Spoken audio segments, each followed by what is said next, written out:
Bom, e eu quero trazer também outro assunto que está pegando bastante quando a gente olha para fora aqui do nosso quintal. O Kremlin anunciou que está acompanhando de perto as reivindicações do presidente eleito dos Estados Unidos, Donald Trump, sobre a Groenlândia, uma região que é alvo de interesses estratégicos de Moscou e Washington. Vou chamar agora o Luca Bassani, que vai trazer as informações para a gente.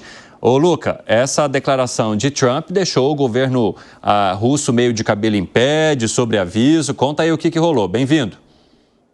Boa tarde a você, Evandro, a todos que nos acompanham. As repercussões foram no mundo todo e, obviamente, que não só os aliados repudiaram esse ímpeto expansionista dos Estados Unidos, mas também os seus inimigos históricos, que inclui, obviamente, a Rússia. Inclusive, através do porta-voz do Kremlin, Dmitry Peskov, figura conhecida e que sempre se pronuncia oficialmente em relação ao governo russo, disse que o Kremlin está acompanhando todo o desenrolar dessas novas informações e que busca a paz e a estabilidade na região. E o porquê disso? A Groenlândia fica no continente norte-americano, ou seja, está mais próximo dos Estados Unidos do que da Europa, mas se nós observarmos a sua posição geográfica, também está muito próxima do Ártico, que não é muito distante de várias regiões polares da Rússia, e onde há várias bases militares, seja dos russos, seja também os europeus, Noruega, não podemos esquecer, Noruega, Suécia, e os próprios americanos, desde a década de 50, já têm uma base militar na Groenlândia. Então, esta região ela é vista como estratégica, como fundamental por vários países do mundo para manter todo esse sistema de alerta, de observações, de até mesmo espionagem funcionando. A Groenlândia foi sempre muito importante durante o contexto da Guerra Fria, como uma força de dissuasão da OTAN perante a União Soviética, e agora essas falas de Donald Trump preocupam os russos, que ainda estão engajados na sua guerra dentro da Ucrânia, que logo mais completará 3 anos. Outro fator que também tem despertado a curiosidade dos chineses, dos russos, do bloco oriental, se assim podemos dizer, são as questões econômicas. Afinal, a Groenlândia é uma ilha, a maior ilha do mundo, com mais de 2 milhões de quilômetros quadrados e com vários recursos naturais, petróleo, gás natural, metais que são essenciais para as indústrias de alta tecnologia, sejam os carros elétricos, os componentes em telefones, as baterias, em vários outros dispositivos eletrônicos, e também as turbinas de energia eólica. Então eles sabem que os Estados Unidos ou qualquer outro país que puder fazer a prospecção desses recursos terá grande vantagem, o que será obviamente negativo para o outro lado. Por isso que eles estão de olho. Essas declarações de Donald Trump, como nós falávamos aqui ontem, elas caíram muito mal dentro da Europa, seja para a França, para a Alemanha, para o governo do Reino Unido e principalmente para o governo da Dinamarca, que tem a autoridade sobre o território autônomo da Groenlândia, que pertence ao Reino da Dinamarca desde o começo do século XIX. Então, é uma questão que vai além de provocar os inimigos, mas também causar alguns atritos com aliados históricos. A Europa já se prepara para 4 anos difíceis com Donald Trump liderando a Casa Branca. Obrigado, viu, Luca Bassani? Um ótimo trabalho para você por aí, meu amigo. Até já. Ô, Fábio Piperno, vamos trazer uma análise sobre essa situação, então, porque agora temos uma reação da Rússia. E a Rússia, cabelinho levantou ali e falou, opa, não, porque isso aqui é área de influência nossa também. Como que você avalia esses movimentos que vão acontecendo a partir de apenas um discurso, hein? Donald Trump nem chegou à cadeira novamente ainda. É um discurso que já vai movimentando as placas tectônicas ali. Reação previsível. Falei disso aqui ontem. Quer dizer, ainda citei até o exemplo da Finlândia. Imagina se Putin anuncia que vai anexar a Finlândia. Então, vejam, e também expliquei a história do Ártico. A Rússia está lá pertinho dessa ilha.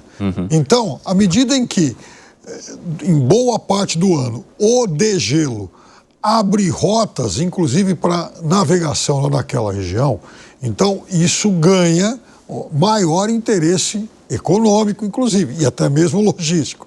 Agora, você imagina o seguinte, estava olhando aqui o incêndio há pouco. Então, imagine você se, por exemplo, algum país da Europa resolva enviar algum tipo de ajuda lá para a Califórnia. Então, o que ele tem que fazer hoje? Ele vai e passa pelo canal do Panamá, uma rota mais longa. Ou então algum país do Oriente que resolva fazer, enfim, a mesma coisa. Caso em algum momento seja de fato aberta uma rota marítima por lá, o caminho fica mais curto, né? E o custo desse transporte também diminui. Então, vai ser, claro, uma pauta muito importante para os próximos anos. Eu acho que o Trump colocou essa questão de uma forma totalmente equivocada, mas ele traz essa questão agora para sempre. Isso vai ser eternamente debatido e visto com muita suspeita por todos os lados envolvidos. Exatamente. Uma das suspeitas, Alangani, que foram apresentadas aí, né? Várias suspeitas foram apresentadas por algumas autoridades que já estão repercutindo essa situação. E uma dessas suspeitas dá conta de que Trump queria mandar um recado para a China a partir dessa possibilidade. E que recado seria esse e por que esse momento seria o ideal para mandar algum tipo de recado, algum tipo de indireta para os chineses? Eu vejo que o Trump sim, faz sentido, mandando um recado não só para a China, como para a Rússia também. Ele entendeu que o mundo mudou. Os Estados Unidos hoje não é mais aquela superpotência hegemônica que foi durante o fim da década de 90, né? E que ditava as regras no mundo do ponto de vista militar e econômico de maneira unilateral. Não, ele entendeu que esse jogo mudou, a Rússia se reorganizou, é uma superpotência energética e militar, é um ator global muito forte, a China é uma superpotência econômica e militar. Então, basicamente, você tem agora 3 atores globais com muita força: Rússia, China e Estados Unidos. Ele entende este movimento e aí tenta reafirmar numa espécie do que foi a Guerra Fria lá atrás, as zonas de influência dos Estados Unidos. Então, Canadá, nossa zona de influência, dá um recado para a China e para a Rússia: olha, isso aqui é meu quintal, é aqui que eu vou mandar. Eu não vou mexer com Taiwan, não vou mexer também com a Ucrânia, mas eu vou mexer com o Canadá, eu vou mexer com o Panamá e eu vou mexer também com a Groenlândia, porque ele entende que ali é ligado à Europa, à União Europeia, ligado à Dinamarca.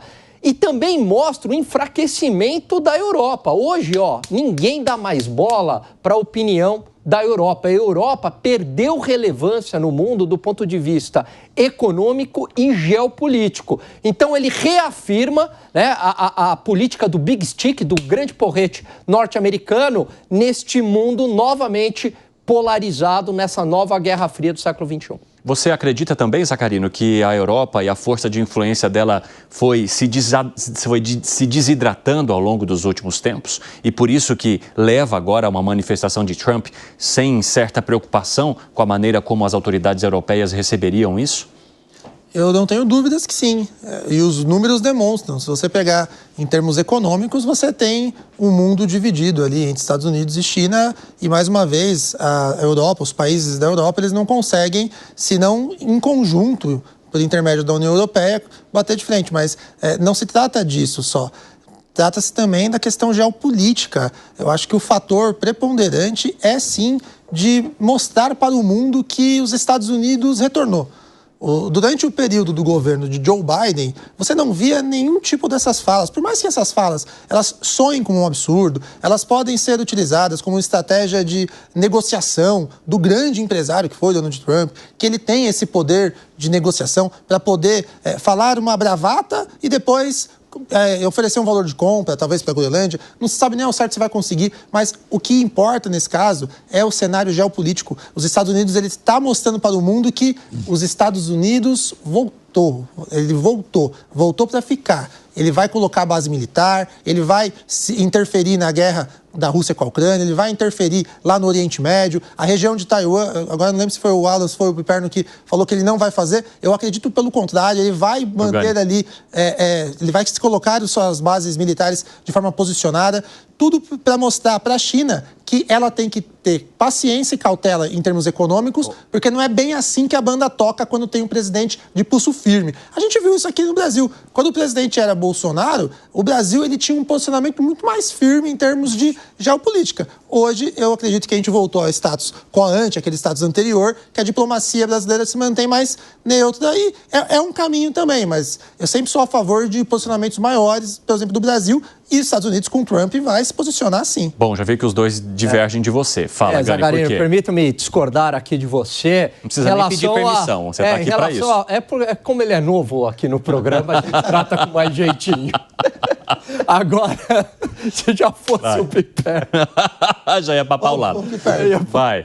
Não, mas olha só, a Rússia e a Ucrânia, na verdade, o Biden não só interferiu, como escalou, né? Em parte, esse conflito é responsável porque tem aí o dedo da OTAN, porque tem o dedo do presidente Biden, que não aceitou uma mesa de negociação, porque colocou tropas ali da OTAN na fronteira, porque deu treinamento, porque deu dinheiro para grupos insurgentes da região, sabendo que a Rússia avisou que era uma linha vermelha, que se eles fizessem isso, a Rússia iria invadir, independentemente aqui da razão do motivo, mas havia uma previsibilidade da qual a OTAN e principalmente os Estados Unidos, na figura do presidente Biden, não ligaram para essa previsibilidade, escalaram o conflito e aí deu no que deu. O Trump, ao contrário, ele disse que se ele estivesse na presidência, esse conflito não teria acontecido. E por que não teria acontecido? Porque durante o período que ele ficou na presidência, ele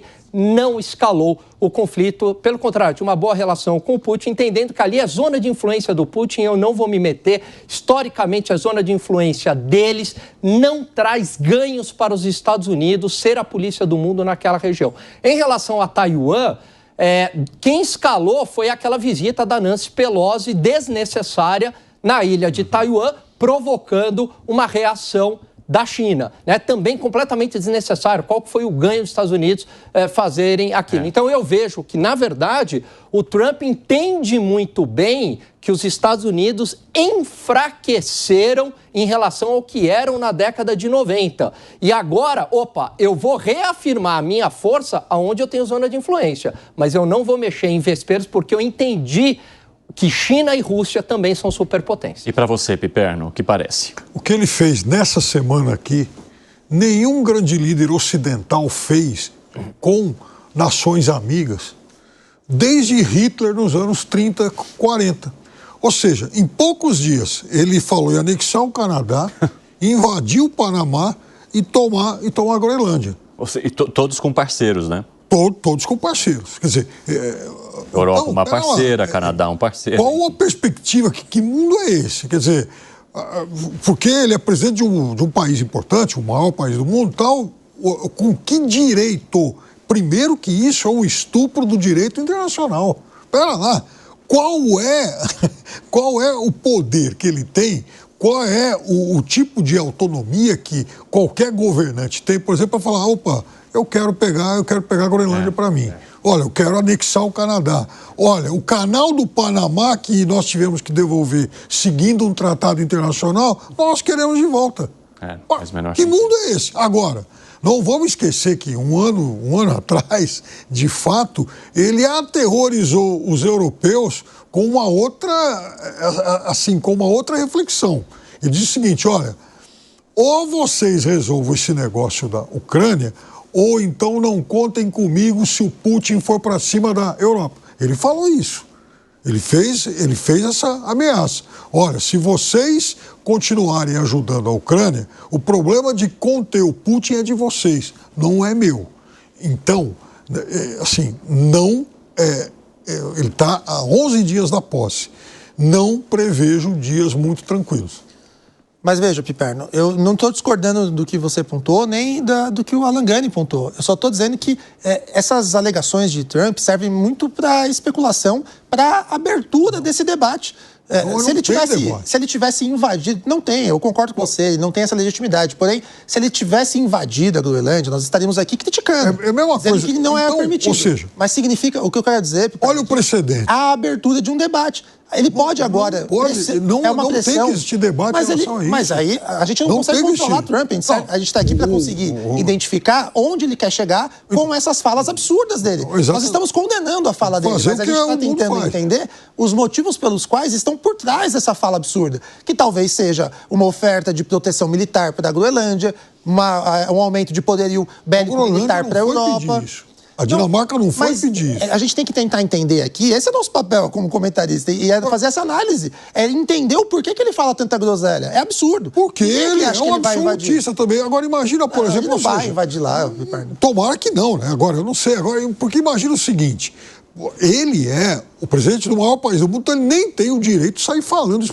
Imagina o pânico que ele espalha com isso. Agora, e se ele amanhã depois despejar a seguinte ideia? Olha, o Brasil está muito rebelde, precisamos tomar a Amazônia. A Amazônia é internacional. A Amazônia é um pulmão do mundo, a Amazônia é global. E aí? O que nós vamos fazer? Mas, Agarino, eu não entendi uma coisa, porque você disse que você acredita que ele sim vai querer aumentar a zona de influência tanto em Taiwan quanto na Ucrânia. Sim, querer aumentar a zona de influência em termos bélico-militar com essas regiões estratégicas. Durante o período da Guerra Fria, nós vivemos isso. E tanto que eu discordo quando você dá o exemplo, Piperno, da Groenlândia com a Finlândia. A Finlândia faz parte da União Europeia. A Rússia não vai mais, ela não tem mais condições, elementos para fazer esse tipo de movimento que ela fez com a Ucrânia. Se ela fizesse isso com a Finlândia, que faz parte da OTAN, estaríamos falando aqui agora... A Finlândia não está na OTAN. Desculpa, é a União Europeia. Ela faz parte da União Europeia, ela com certeza absoluta, ela iria recorrer ali aos países irmãos para resposta imediata. E aí estaríamos escalando para uma Não, mas a Dinamarca tá. A Dinamarca faz parte da OTAN e faz parte da União Europeia. Mas é diferente. Ou seja, eu quero saber, aliás, também, se por acaso ele tomar alguma atitude, se a Europa também vai sair em defesa da Dinamarca, como faz hoje com a Ucrânia. Ela vai sair com bravatas também, porque ela não tem poderio bélico para isso. Ela Ou seja, então pode invadir. De lado. Não estou dizendo que pode invadir, eu estou dizendo que isso que ele fala é necessário na cabeça dele para a abertura, talvez, de uma negociação, para incentivar bases militares naquela região. É isso. Ninguém está dizendo aqui que vai, de fato, se concretizar. É aquela história da política real e da campanha. Mas há coisas que... Há temas com os quais um governante não pode brincar. Imagina se, por exemplo, o Xi Jinping fala, então, agora vamos parar de brincar e eu vou pegar Taiwan para nós. Isso vai escalonar uma terceira guerra mundial. Talvez, se nós estamos perto de uma terceira guerra mundial, é com a região da Ilha de Formosa, lá de Taiwan. Porque ali é uma zona estratégica. Eu acredito que se isso acontecer, automaticamente os Estados Unidos vai dar uma pronta resposta com todos os seus navios ali, com as bases militares. Não pode acontecer. Nós estamos vivenciando uma Guerra Fria que ninguém quer chamar de Guerra Fria, mas é uma Guerra Fria hoje entre o Oriente e o Ocidente.